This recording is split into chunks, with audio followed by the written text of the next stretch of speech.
Pogledajte cijeli video, uživat ćete. Ovo je video za jedno doba koje, nažalost, nema više ovako. Kad posle posla svraćali svi u prodavnicu, pa popili po neko pivo, a mi kao deca pa onda ovako namažu nam pekmez ili pa ajde sednemo, pojedemo to. Djeca, ajvar malo i napolje. Ovako je bilo nekada, mi smo se zabavljali kao djeca, a to je dole nažalost sadašnjost. Kad je zima bila zima, kad je hljeb bio hljeb, kad je čovjek bio čovjek. To je tako. To je od ta doba kad smo bili ljudi. Kad smo bili djeca napolju po cijelo dan ovako se sankali sankama. Živancije je bilo živjeti. Devojčice su ovo lasti šema, jesasa, ko još se sjeća. Jesasa, pipija, jedna tamo ne znam je ja. Da, igra cijela Jugoslavija. Tako je bilo, svi smo to slušali, naši jug grupe. Devojke, krvna lepota, bez botoksa i silikona. A stari su ovako, po njivama.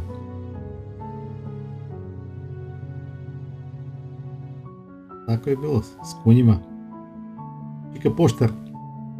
Ovako je bilo, dođe s tom ovče i ajde pisma, imao neku trubicu znam pa duva, ajde, čestitke za deca. To je ovakve imao cipelici.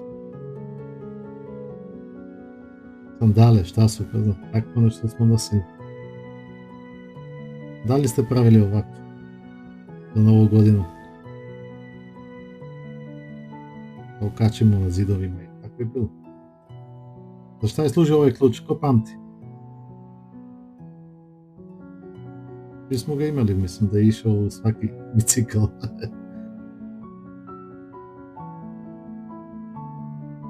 Da, to je dnevna nekada. Ovako su izgledali. Naša auto ovako su bilo. I uglavnom benzinci, jako što znamo ovo što smo imali tada, sve su bile benzinci. Tako. Ko je pušio ove. To je bilo standardno. Većina je to pušila. Brion. Posle Briona staviš. Tako je bilo.